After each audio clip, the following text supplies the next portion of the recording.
In this video, we're going to take a quick look at Aputure's just released Spotlight Max. Now this, of course, is a projector lens attachment for the larger COB lights like the LS600 and 1200 series and the upcoming Electrostorm series from Aputure. And of course, you could use this with other lights that utilize the Bowens accessory mount. This video is not going to be a technical review of the Spotlight Max. So the bulk of this video is actually going to be more of a discussion on using Lekos or projection lenses, or at least how I like to use them. So let's get started with these two shots from a music video. Now the artist is Red Band and the track is Def Jammable. These two shots are basically the most obvious and glaring example of using a Leko to light a scene. I mean, it doesn't get more basic and obvious than this. Now, of course, for that video, we used an ETC Source 4 because this setup, simply did not exist back then. But to get that shot, it's simply, or I should say, to light that shot, we simply turn on the unit, point it at our talent, and turn on the camera. That's it. It doesn't get simpler than that. Now, the Leko is really the only way that I know how to easily achieve that effect, at least with the tools that are commonly available to us. You just can't do it with a Fresnel lens. Now, for example, if we grab a Fresnel, and if we turn it on, you can clearly see the difference of the beam. Okay, the Fresnel is a little more intense in the center and it falls off pretty dramatically towards the edges, and there's really no way to sharpen that edge up without using a mat away from the light, but you still would not get that super sharp edge that you have from a spotlight. So a very obvious example. Let's move on to another shot. In this tracking shot, we are introducing one of the lead characters to a kid's show. It was actually a Nickelodeon show. Now, to help light this scene, we placed a 575 watt HMI Leko behind these steel fire doors. These fire doors are typical for a lot of public buildings built in this era, and they have these tall vertical windows.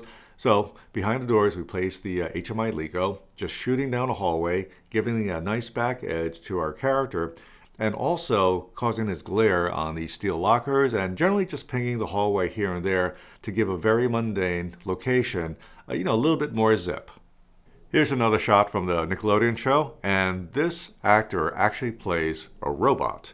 So he goes from being like a goofy teenager to a full-on automatron robot, spewing out data or reports to his handler or, whatever. Now, whenever our actor went into robot mode, I tried to key him with a very hard, severe light. And of course, a Leko is perfect for that because it just gives us those, really crisp shadows, a lot of contrast. To me, it was a light to use as his key in those situations. And of course, because this was a very low budget show, mostly on locations, and we're actually in a residence. We're in someone's house right now. Just to be able to set up the key, close the leaves, kill a spill from going where we don't want it to go on the walls and floor, ceilings. It was just a very fast and efficient way to work for what we needed. So here's another Leko as a key light on the show. Now we're moving on to something less dramatic, and that of course is a cooking show. This was a limited series for the Food Network channel. And in this example, where we use the Leko, obviously is in the background to light up the background as you see right above the countertop. The intention was to try to impact a little bit of a morning light feel coming in through.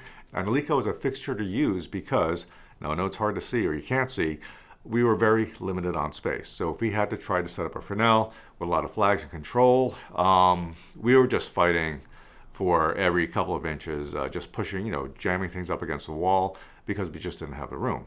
And for our last example, let's look at a couple of different setups. And the question is going to be, what do these two setups have in common and the use of Lekos? Well, let me add to that. What do these three setups have in common in terms of lighting setups using Lekos? And that, of course, is the soft return. And what I mean by soft return is, of course, the B-board bounce, a little lower and in, underneath the lens in front of the subject. Now, for interviews, I've been doing, the surfer bounce for, for 15, 20 years. And just because, for me, it really helps out a lot of subjects because, most of the subjects that I film, they're going to be CEOs or senior management, or they're going to be politicians. And basically, everyone's middle-aged or over. Now, of course, we all know when we get older, all the lines and our faces start to sag. And by having a soft bounce, definitely at least the size of a surfer, because a pizza box is a little too small, it's a little too saucy. but a soft beadboard bounce just gives a very nice, pleasing, fill light and glow for our subjects. Now, it doesn't work all the times, especially when people wear like really big glasses, and a couple other situations where it won't do it.